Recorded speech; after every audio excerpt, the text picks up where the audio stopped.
Good morning. Thanks for joining us this morning.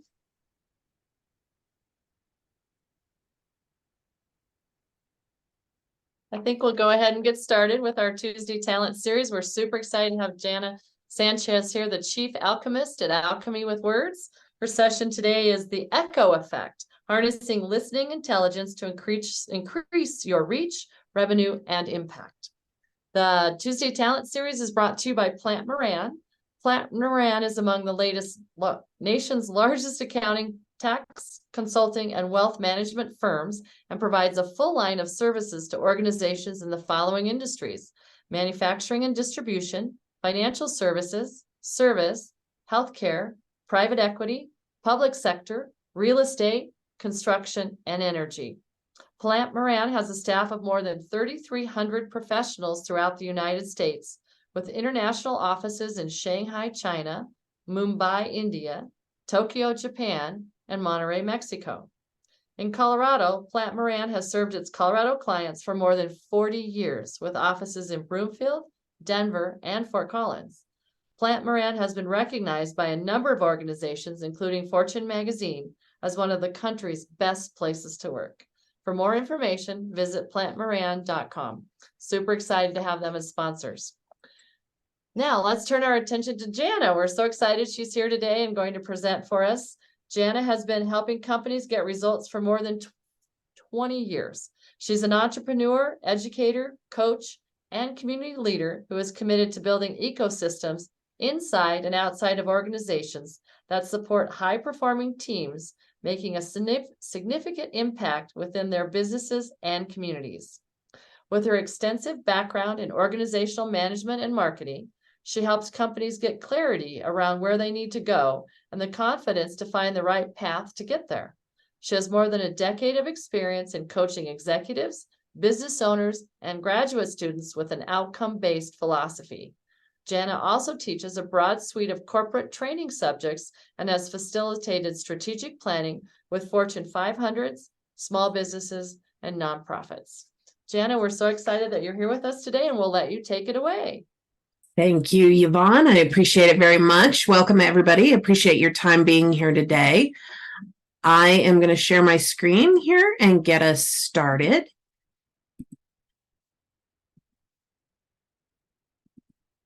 All right. That should do it. Did everybody get to see that? Great. Okay, so today we're going to be talking about the echo effect, the way that we choose to do our listening and our discussion, and how that affects our communication inside our company to increase our reach, our revenues, and our impact. Now, the MIT Sloan Management Review will tell you that oral and written communication skills are among the top 5 most sought after skills in new hires, and they are vital for executives leading organizations. And we want people who can effectively convey ideas, perspectives, and knowledge, whether that be internally or externally. And so how do we help our employees do that? And just quick question, I know some of you are not on screen, but how many of you actually have clear standards and expectations around communication that you've actually written down? Very, very few organizations do. And very few companies spend time defining what good communication skills look like. And that's really difficult because better communication skills change every facet of your business, right? So whether or not you are doing sales and marketing, you can learn how to accurately convey that message to reduce your sales times, to increase your marketing presence. You can absolutely figure out how to work within leadership and project management, better communication, whether that be to help your team understand where things fit in the long-term strategy or how to give updates to your clients on the projects that are moving forward.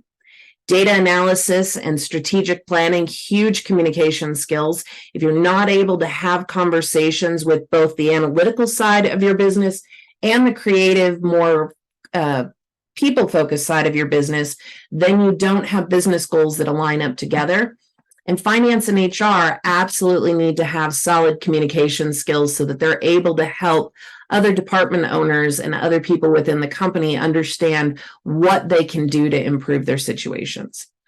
So underneath all of it, learning how to clearly and accurately convey a message helps you reduce misunderstandings, improve productivity, speed up problem solving, and increase your bottom line. And as a bonus, it also helps you develop a really healthy corporate culture, which is something that we're all really wanting as we move forward, whether we are in a hybrid environment or in an environment in which we have people working with us each and every day. Which is why Alchemy with Words is on a mission to help leaders and teams transform their everyday communication to increase their reach, their revenue, and impact, right? So where do we start? There's a lot of different facets to communication. How do we identify and address the most important pieces? Well, I want to start with the universal truth that leads everything that I talk about when I talk about the echo effect. And that's the quality of your conversation dictates the quality of your outcome. If you want great results, you have to have great conversations. So whether that be in a staff meeting, if you want to solve problems faster, increase productivity, increase your team cohesiveness, the research says you have to have better quality conversations.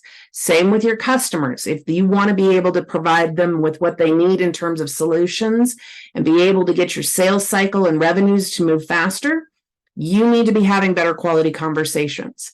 And if you need one-on-one conversations, whether that be with sales folks, whether it be with your direct reports, those conversations can increase engagement, reduce turnover, and boost job satisfaction if you're having quality conversations. So what are the two things that you actually need to have in order to have a quality conversation? All right, so there are two pieces to every conversation you're going to have. The first one is listening, processing. And so we often talk about listening with our ears. We do. That is the fundamental purpose of them. But you actually listen with your brain. And because no two brains are alike, it's a very different experience for everybody in what they hear.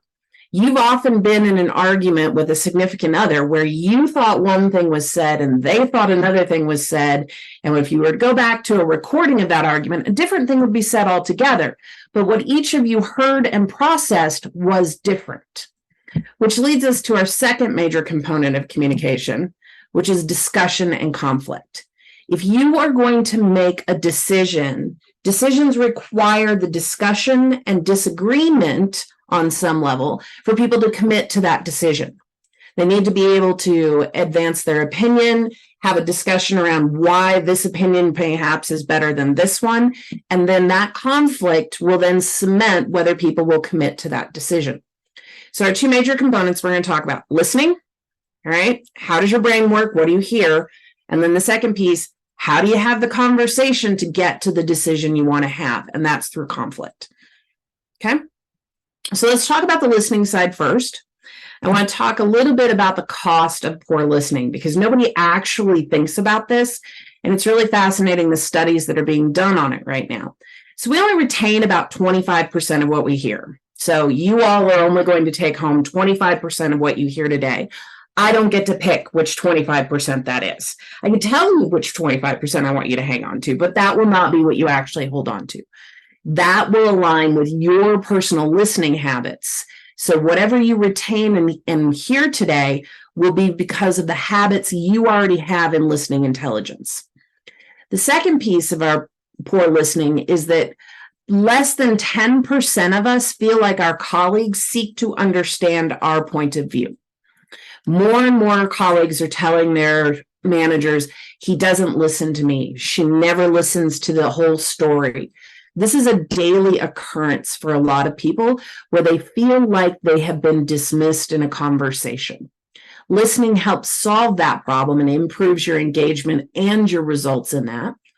But I want you to understand that Forbes has now actually put a number to what poor listening looks like.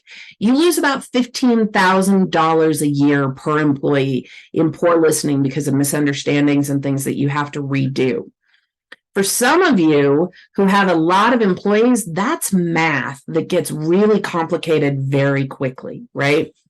So I want to introduce you to a couple of things around listening. We're going to start with that, and then I'll walk you through conflict a little bit. So we've talked about listening as a cognitive Wow.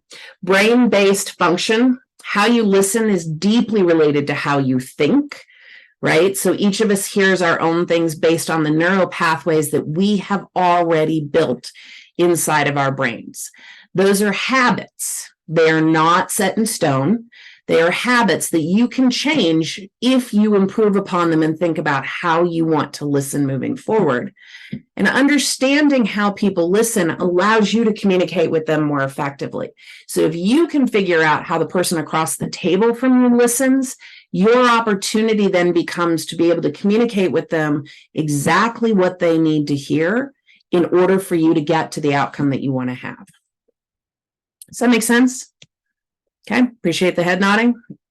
Popping on. So what we think about and what we care about, that shifts our listening capacity. So what you already know, how you already feel, all of those neural pathways already exist in your brain. And so that will be the easiest way for information to travel.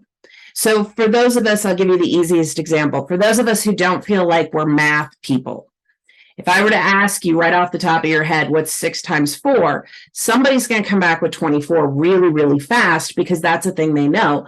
Other people are going to have to stop, move their neurons a little bit so that they can figure out, oh, that's a piece of information I haven't accessed in probably 25 years, but it still exists somewhere in my brain so I can get to it. That's what we want to help you do with listening, is figure out how you develop neural pathways that allow you to shift based on your identification of someone else's listening preferences. So that's why we call it the echo effect. It's effective communication for healthy organizations. Lots of fun acronyms there. Okay, so I want to talk you through what the 4 primary listening habits are out of the echo effect.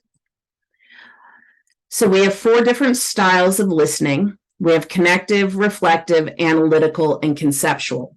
Nobody has just one of these styles of listening. You will have them in varying degrees in each style. So some of you may be highly connective listeners with some conceptual listening that happens. Many of us will be analytical listeners with a little bit of reflective in. Sometimes, depending on how you operate, you may have equal measure of all 4 things. So the way that the listening profile works is there are 41 separate profiles based on where you fall. You can be single dominant, double dominant, triple dominant. For those who are all 4 of these, welcome to adult ADHD. It's typically what that ends up looking like, because at that point, you do not put a preference on any of these particular styles. So everything you hear is important. These will be people you'll see in meetings who take notes about everything and then come back later and figure out what was important about what they heard. Okay. So the reason I want to get into the listening intelligence piece is that your ability to adapt your habits is how you're able to meet the cognitive needs of your audience. Now, I want to talk for just a minute about who your audience is, right? So you may have customers in that audience. You may have partnerships and other stakeholders you need in that audience. You have other team members. But this is why Daniel Pink talks about listening without listening for anything in To Sell is Human. Anyone who's read that one, you're able to figure out on the other side, what are the cognitive needs of the person I need to make this decision? So we'll dive into some of those needs real quick. Connective listening is our first one that we'll talk about. And these are people who focus on what the interaction means for others. They filter what's heard through other people, groups, processes, audiences. These are the people whose very first question when you present something new to them is, how does this affect the team? How does this affect our customers? Right? You'll be able to see that they have a primary focus on what it means to interact with other people in that process. Our second type is reflective listening. These are people who focuses on what the information means for them and how it relates to what they already know and have already experienced, right? So you're filtering it through your own purpose, what you already know, and then dependent on what other listening style you have, you attach that information to an experience that you have already had. These are people in meetings who will be the first one to say, at my last company, we did this and it didn't work. Or in my experience, this has not happened well in the past. They will always come back to their own personal experience and the way that they have seen it happen in other places. Our third type is analytical listeners, and these are the ones that you would expect, right? They are always objective about the situation. They're interested in results and facts. There are engineers. They are our spreadsheet people. Now, the interesting thing about this is, you have to be good at numbers to be an analytical listener. That is not true. Analytical listeners are looking for universal truths and things that can be easily proven in order to verify whether or not the speaker in the situation has all of the facts and data that they should to be talking and giving the opinion that they have.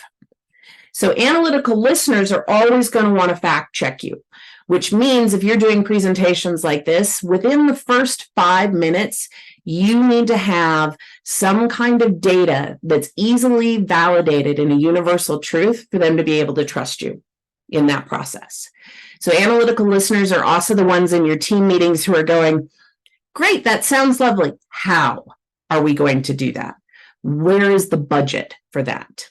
These are often the most maligned people on a team because they're the ones who poo-poo and naysay ideas, and that gets difficult for them, but they're also incredibly important.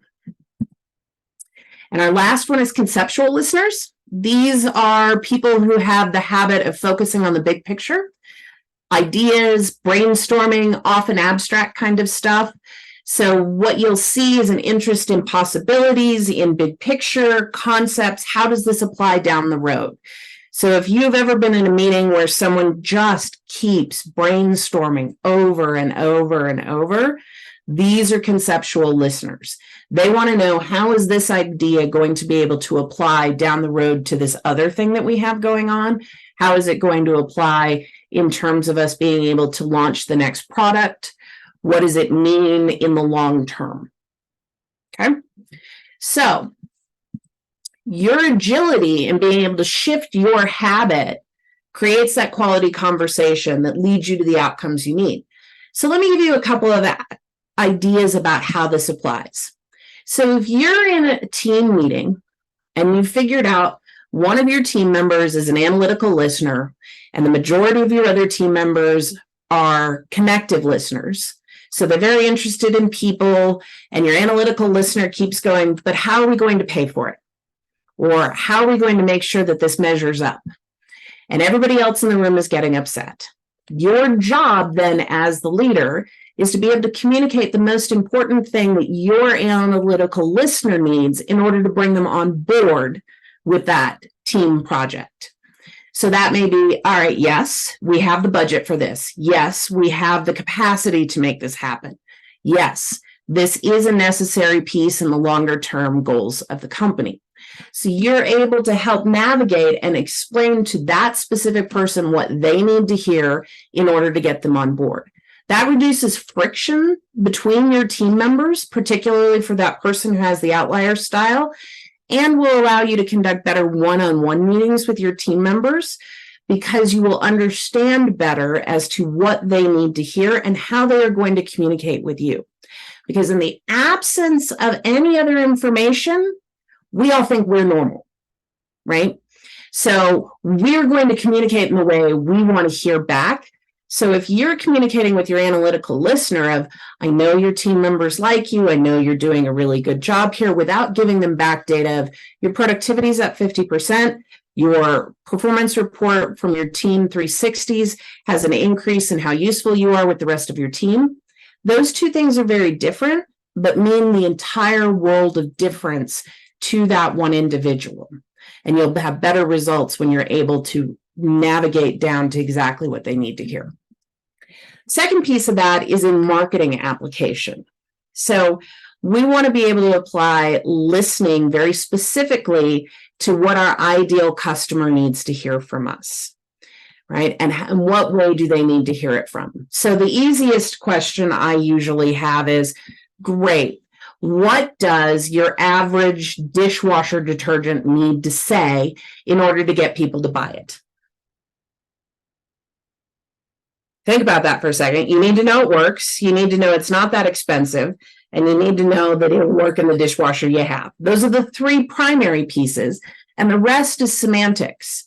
But if you come back and you understand that you are able to communicate to a connective listener by saying, do a better job taking care of your family by only having to have the dishes go right into the dishwasher and nobody has to touch them elsewhere, that speaks to a connective listener. If you speak to an analytical listener of saying it's the most economical dishwasher detergent, then we're able to say, oh, well then, it does the same features as all the others. It's a little less expensive. That's obviously the one I need to choose. When you think about a reflective listener, when they're interested in their own experiences, I've seen the best ad ever for dishwashing detergents. And it was an ad that says, you remember how it feels when you open up the dishwasher and you realize you have to run it again because the food is still on there? I don't. And that comes back as an experience that we've all had. Analytical listeners are like, yep, that's a universal truth. Reflective listeners are, yep, that's something I have definitely experienced. And all of a sudden, oh, this doesn't happen anymore. So it hits that universal truth for two different types of listeners for us. That's how this plays into ad development, very specifically in how you're speaking to your ideal client and your customer. So there are lots of different marketing applications in the way that you can use this information to really help you engage with the right type of customer. The next piece is in sales for those who have sales teams. Using listening intelligence and understanding how each brain works differently reduces your objections, reduces your close times, and increases repeat buys. So we do that in a number of ways of I'm sitting across from you. I'm able to deduce from the clues your body language has given me and the questions that you ask me what type of listener you are. And then I, as a salesperson who've been trained to understand, then can come back and say, you need to hear very specifically how this relates to the past experiences you've had in your business. Or you need to hear very specifically how this is going to impact in the rollout for your team and whether or not it'll be seamless. Or you need to understand what the return on investment is going to be and how fast that's going to happen. Those are three entirely different conversations that you don't need to have with every client, but you need to have one of those conversations with each one of your clients, depending on what they need to hear from you. Being able to understand the listening intelligence and be able to work with it so that you're able to help them, the client, make a faster decision, increases your reach and your revenues and how you're working with your organization. Okay, so that takes us back to the quality of your conversation dictating the quality of your outcome. If you understand the listening piece that is sitting on the other side of the table from you, that allows you to get to better outcomes. Now, you remember, listening is only one half of the equation in the conversations that we have, right? So the other half of the conversation is discussion and conflict. And I want to make a note here to start thinking about conflict differently. Almost everybody has a negative connotation around the word conflict. It's just the way it happens. That's fine. But let's start talking about healthy conflict and what that means for organizations. So I want to give you the primary example about how conflict is different inside organizations. So this is what I call the silent culture war. This is kind of fun. So you will be able to tell whether or not you grew up in an ask culture or you grew up in a guess culture. Okay? Not many people have heard of this, so if you have, let me know, but it's an interesting experience. So in some areas of the country, you grow up with an expectation it's okay to ask for anything at all. My favorite is like New Jersey, right? You go to New Jersey, they're going to ask you a very blunt question. You're going to give them an answer, and great. That's fine. You said no. That's okay. I can live with a no. Does not impact the relationship, right? Can I have a raise this year? Nope, not in the budget. Talk to me in January. Great. Doesn't impact the relationship. We move on. Here's the different one. If you've ever grown up in the South or you've spent time in certain areas of the Midwest. You have spent time in guest culture. So in guest culture, you avoid putting a request into words unless you're pretty sure the answer is going to be yes. Guest culture depends on this tight-knit shared expectations, and the key skill in this is putting out delicate feelers. So your friend has a guest house on Lake Tahoe, and you haven't had a vacation, you don't want to pay for an Airbnb in Lake Tahoe. You start hinting and poking around a little bit about, yeah, we want to go on vacation, but Airbnbs are just so expensive, and we haven't been to Lake Tahoe in years. I know you really like it there, so you're hinting around. And if you do it with enough subtlety, you don't even have to make the direct request directly, right? You'll get an offer. We've seen this happen. The problem that happens in guest culture after that is that you have to distinguish whether the offer is actually genuine or pro forma.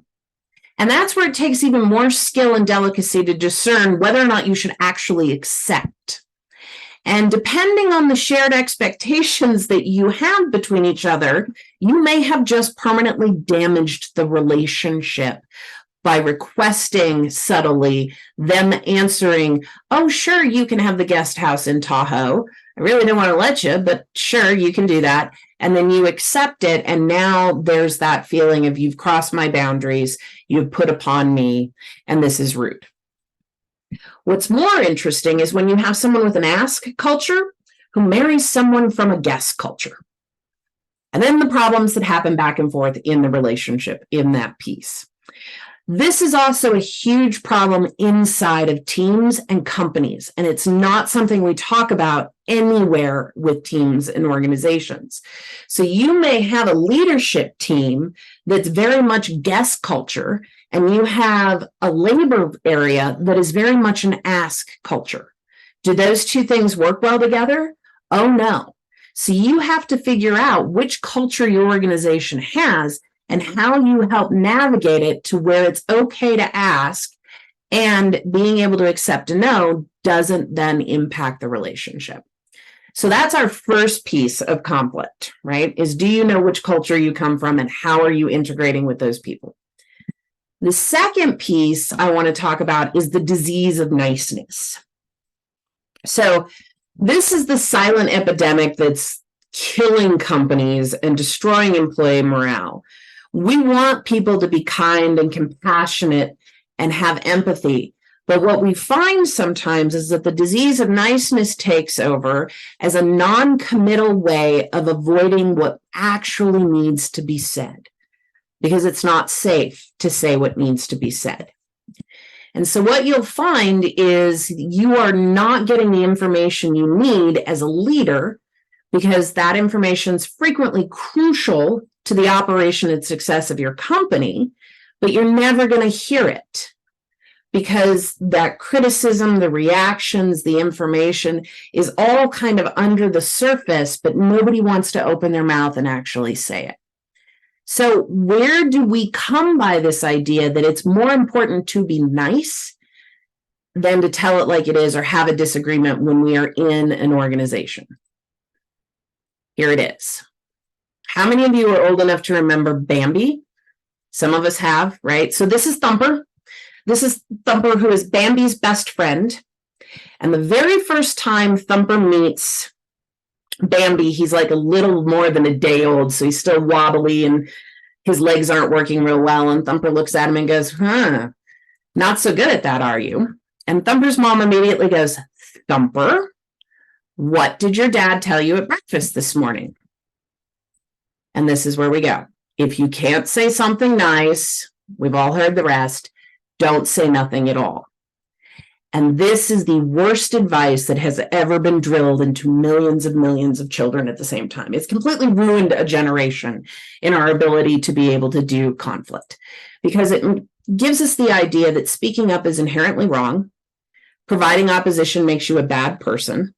And that underlying belief is where we're starting to slowly kill companies and their results. Because when you lose the ability to provide productive feedback, That's detrimental to your decision making. It's detrimental to your accountability, and it makes it really hard for organizations to understand where they actually are at versus the pretty picture everybody would like to spin for them. Does that make sense? Okay. So if we're going to define it, the disease of niceness is caring more about how a person feels about what you say than what it is that you actually think. So this is fine if your significant other asks you, how do I look in this outfit? Then we're in a place where we really want to know how someone feels about what we say rather than what we actually think. This does not work for fourth quarter sales numbers. When you are in an organization where everybody's concerned about how someone is going to react to the information, how they feel about that information, that's where you end up with bad information is hidden, mistakes get tucked away, and you don't have a real clear idea of what is going on. So this is how we define the disease of niceness. Now, the disease comes in two separate forms. So we have the individual problem, where it's an umbrella term for the negative consequences that happen to people when they are being nice at the expense of their feelings, their beliefs, and their needs. Okay? If you have one or two people in your company who have the disease of niceness, who are never going to say the thing that they really needs to be said, you can work around that. You can help them figure out what are the safer positions, have conversations on the side, those kinds of things. But when you have a systemic problem and you have companies who have the disease of niceness, that's when their inability or unwillingness of employees to provide their experiences, perspectives, knowledge to increase the collective results of the team or the company. It's also a problem on the company's side, which is the inability or unwillingness of management to solicit thoughts and feedback from employees at a point when the thoughts and feedback can actually be incorporated and acted upon. So most of us have had an experience in which somebody has asked for feedback from us, but the product is already done. And so are they going to go back and change it based on whatever feedback you give them? Maybe, maybe not, but that's the point where the disease of niceness erodes any trust your employees have in management and the organization. And that's how it starts to become the systemic problem across the entirety of the organization. And what that does is it erodes trust, gets employees into an apathetic position, and that's when you start to hear quiet quitting is happening and you end up in a toxic culture mess, right? We've all had a moment in which we had expertise to provide to a conversation and we were shot down for it. And we all know how that feels. And that's not how we want our teams to feel. It also leads to incredibly poor decision making because they're holding back critical information because they feel like they're going to be chastised or ignored. And that's where we end up in the tyranny of consensus over commitment. So I want to take just a second and explain the difference between the two. Consensus is where everybody has to be on the same page and we all agree and everybody feels good about it, which means a single individual can hold up the entirety of your decision-making process, versus commitment, which is where everybody is committed to whatever the team decides. So I may not like the decision, but I am committed to the team. So therefore, I am committed to the decision, even though I don't necessarily think it's the best decision we've ever made. You want companies that focus on commitment and not consensus, because consensus gets hijacked and blackmailed frequently, whereas commitment moves things forward and keeps your processes going. So those are the two different pieces there.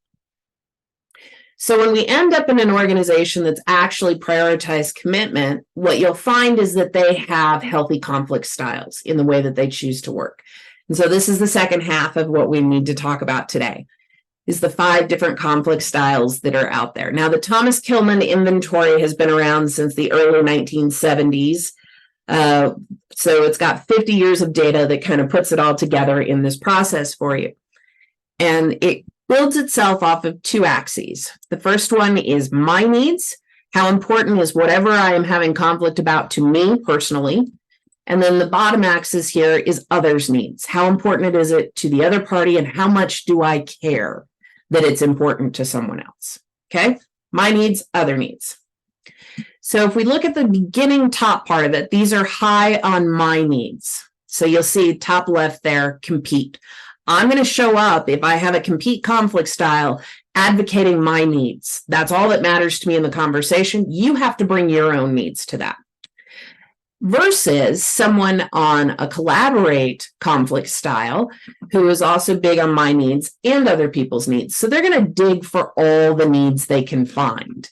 And the interesting thing about collaborate is that they want a win-win. They're going to keep going until it is a win-win situation, which in theory is great, and the way that everybody thinks that we should be doing conflict. The problem with collaboration is the amount of time it takes. So you may not have the amount of time you need to deeply collaborate and get everybody's needs met. So what ends up happening in that is that we find some compromise, the middle ground. We end up having to both give up something. So compromise is called our lose-lose conflict style. I have to give a little up, you have to give a little up, but we've managed to get this done. It's the fastest of the 5 conflict styles and the one that gets most often shifted into. So our last 2 are the ones that are about others' needs or low on my needs. So our bottom left there is avoid. So they're not interested in bringing their needs to this party. They are not interested in your needs. They're not interested in conflict at all. A lot of people will tell you that that is a bad conflict style to have. I actually love having avoid people on my teams because they are the folks who are always looking at the organization and saying, okay, haven't we already made this decision? Why are we rehashing this? We don't need to do that. We can't make this decision yet because we don't have all of the information. So the discussion is pointless. Let's come back to the table when we actually have everything. Is this really worth the energy and effort for what we're going to get out of it? You want to have a 3-hour fight about something that's actually not going to make us any money. What are you doing? So avoid people are really fantastic at helping keep things on track, and that makes them incredibly useful to have on your team. Our last conflict style to talk about today in our conflict discussion is accommodate. These are people who are low on their needs and high on other people's needs. So if it works for you, it's fine. I just want you to be happy. Our relationship is the most important thing. So here we are. Let's do that. Which is great. Those people are agreeable. They're fantastic. They get through things very quickly with them until they have given and accommodated, and all of a sudden they're going to blow up because they have gotten none of their needs met. So if you have someone with an accommodate style on your team, or you have an accommodate style, you need to make sure at some point in time you are actually getting your needs met, or the bucket empties and you end up with an explosion at some point in time. You have a primary style. Most of us have had a primary style since we entered the 1st grade, when we started being in groups of people who didn't love us and didn't care how we felt about how things ended up, right? So you have developed a primary style, just like you have a listening habit, you have a conflict habit, and you will navigate through and particularly go back to that primary style when you are under stress. Now, most often when you identify that you have a style and someone else's style is different, you may have to shift your styles a little bit. What ends up happening is most people shift one direction or another. So they only shift one. So if your primary style is avoid, you're not going to shift into collaborate terribly easily. It's really going to have to work. But you can shift into compromise and be okay. But if you are a high compete and you don't feel like you're getting anywhere advocating for your needs, more often than not, you will drop down into avoid and let's just get back to work then, because this isn't going to work for me. So you're really only shifting one step unless you're very much working hard at changing that. So we've got a few minutes left. I want to give you a couple of examples about how this plays out in real life. Okay. I have 2 primary conflict styles. So I get the compromise from my mom and the accommodate from my dad. which is great. As a kid, my sister and I knew who we needed to have arguments with, and who, if we just said, but I really, really want it, would say, okay. Kids know that's how this works. Your employees know how this works as well. Here's the interesting thing. My husband is also double dominant in an avoid and an accommodate. What do you think happens when we fight? Because the relationship is still important to both of us, thank goodness, I'm over here trying to accommodate his needs. He's over here trying to accommodate my needs. And the problem is very lonely in the middle, right? I'm meeting his needs, he's meeting my needs, and the problem is not being discussed at all. So one of us will have to shift into a different style in order to figure out, ooh, okay, how do we actually address this problem and turn it so it's him and me against the problem, which is what most good marriage counselors will tell you. It's never you versus you. It's the both of you against the problem, right? So when you look at how you manage your conflict, you have to figure out where does one of us shift in a personal situation. So if my husband is going to shift from accommodate, he's likely going to shift to avoid. Of, I can't make you happy, so I'm just going to walk out of the room. Which, interestingly enough, does not make me happy.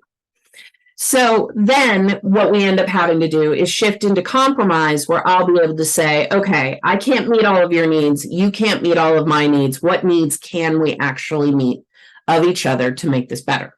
And how do we solve the problem? So that's how it plays out at home, but how it plays out in business is where it starts to get interesting. So if you are accommodate style in business and your sales prospect is a compete style, do you know what happens? More often than not, you get run over and give away the farm. You'll give discounts, you will give extra stuff, you will do anything you can in order to make your prospects' needs happy, which is difficult if you're wanting to keep your profit margins in the right place. So you may have to do something differently in order to manage being an accommodate style with a compete style, right? You're going to have to ship up into compromise and bring them down a little bit with you. The interesting thing that sometimes happens, and I've had this as a real life example, is that your CEO may be an avoid style. So you gave your prospect all the things that they asked for. You gave them the discount, you gave them the extra stuff, you kind of killed the profit margin on this thing. Your CEO's like, oh, okay, well, you closed the deal. That's nice to hear. And that's all you'll hear until your performance evaluation 4 months down the road, when this will come back to haunt you again. And this will be the reason. But then you didn't have the conversation now. So as the CEO, you have addressed the situation, but now you have a very angry employee who is no longer to stay with the company. So how you manage conflict within the organization becomes a very important piece in figuring out, where is my listening intelligence, where is my conflict intelligence, allowing us to dictate the quality of the conversation so we get to the outcome that we need. So that was a lot of information for everybody all at once. I will be happy to take any questions that you have and go from there.